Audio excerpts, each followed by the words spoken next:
I got $10 and guess what? I'm back with another budget-friendly recipe. Tonight we're going to be making a delicious cheesy, beefy potato casserole bake. Let's get it. All right, our pan is already hot. Okay, I got the Dutch oven. Man, listen, this thing is hot. I can feel the heat coming off of it. But first, most importantly, we are going to add our potatoes to the water, okay? Simply because we want our potatoes to parboil for about 8 to 10, I want to say, let's be realistic, for about 6 to 8 minutes. We don't want them fork tender, but we do want them slightly cooked because we're going to be placing them into the oven. I have about a pound of meat, as you can see. Now, here's the thing. When you're making budget-friendly recipes, it makes a lot more sense to buy things in bulk if you're able to, simply because you could always use a portion of it and get your money's worth.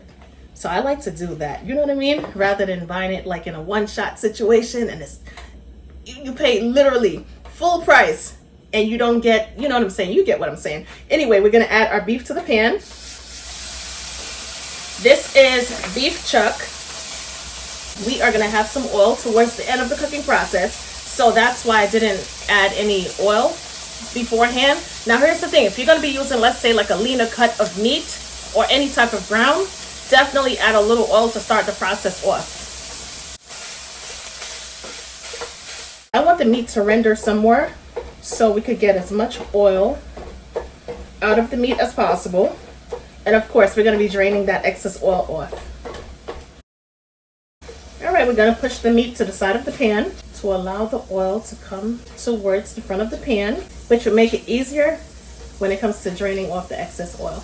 Because I'm not lifting up this heavy Dutch pot, okay, to just literally strain it off into the strainer. No, ma'am, no thank you. I'm just gonna go in with some paper towels, make it quick and easy and worthwhile. Just be careful. If you do the paper towel method, do not burn your hand. Do not burn your fingers. I see just a speckle of oil, right? And that's perfect because guess what? That just means I don't have to add any additional oil for our onions. I like onions, so I'm going to go ahead and add all of the onions. However, if you're not that much of an onion fanatic, you could definitely add a small amount or leave it out. But there's so many options when it comes to onions, right? We have sweet Vidalia onions, which I love. You also have white and yellow onions, not to mention red onions as well, which is a little bit more pungent.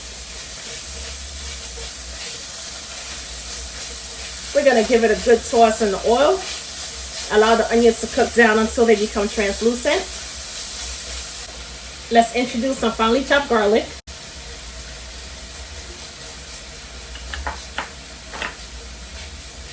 We're going to cook our garlic until it literally catches your nose.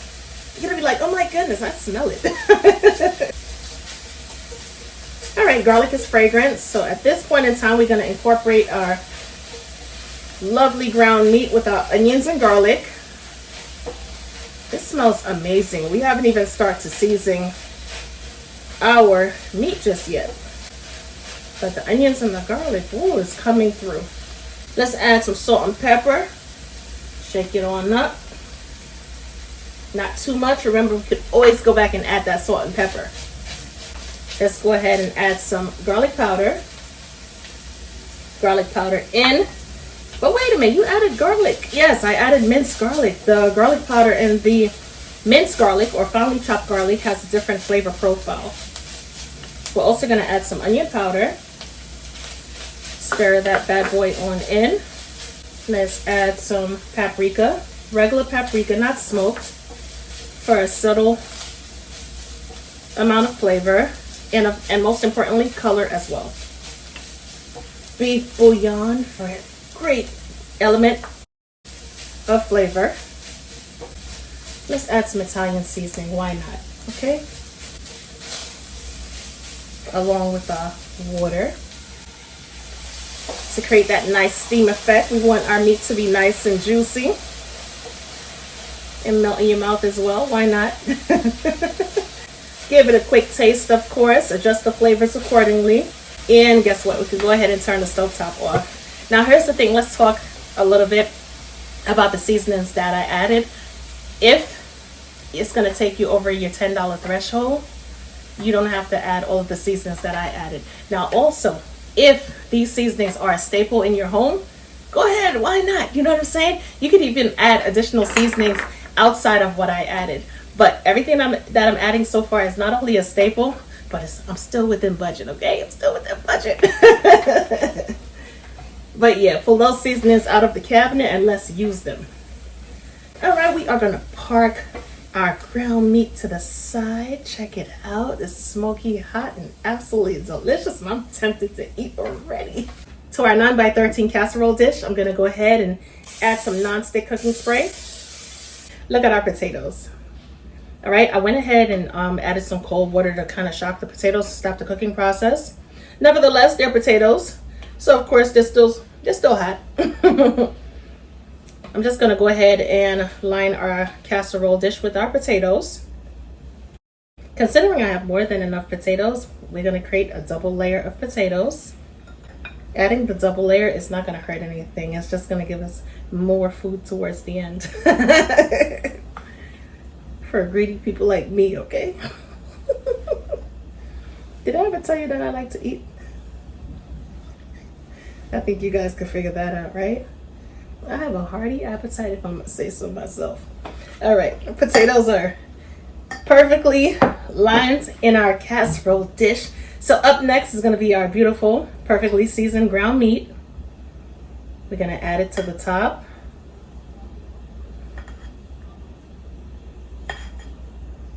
We're gonna make sure all of our potatoes are covered.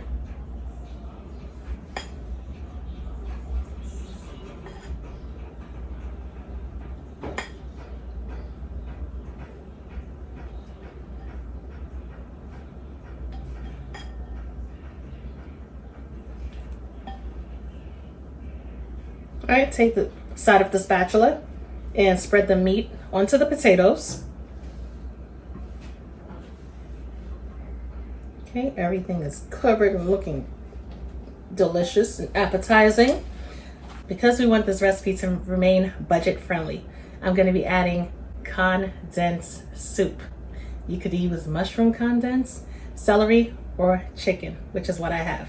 Now, I'm using chicken condensed soup because it's what I have on hand. Mushroom goes really well with this dish. And I know there's somebody out there who's going to be like, listen, I don't want to use any condensed soup. Listen, we got to stay on budget, right? But nevertheless, if you want to go over a little bit, I can tell you how to make a delicious sauce that's going to complement our cheesy, beefy potato casserole, minus the condensed soup.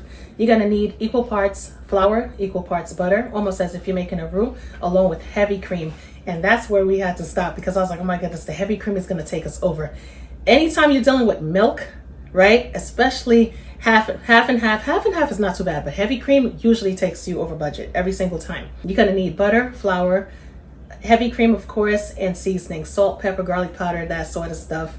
And obviously you're going to cook it down until it gets nice and thick, and then you're going to pour it over as your sauce. I'm going to leave the recipe details for that as well in the description bar, but for now we're going to use our condensed soup like it's the best thing ever. Come on, condensed soup, let's go. We're going to add it on top of our ground beef. And believe it or not, the condensed soup is going to make our potato casserole very creamy. Very, very creamy. Just use the back of the spoon once again. Spread it on out. Just take your time with this, not a rush. Now, time for the fun part. We're going to go ahead and add our cheese. Using a blend of cheese comes out more budget friendly than buying the cheese separately in order to make your own blend.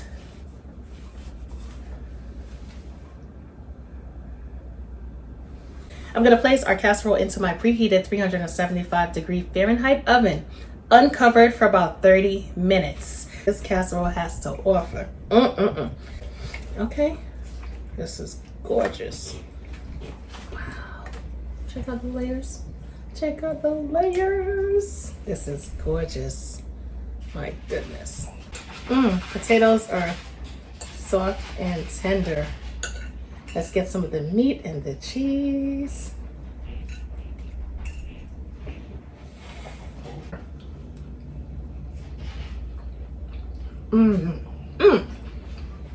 Oh yeah. OMG. Oh my goodness. You guys are gonna fall in love with this casserole. When I tell you, tons and tons of flavors. Oh my goodness. Simple ingredients. $10. Yes. I didn't even have a cent more to spare, okay? This came out to $10 exactly. No change today, but you know what? It's so well worth it. $10 well spent. When it comes to Tammy's $10 dinners, I'm gonna keep these recipes coming because boy, $10 is definitely going a long way. As always, I would definitely catch you in another video. I'll talk to you later.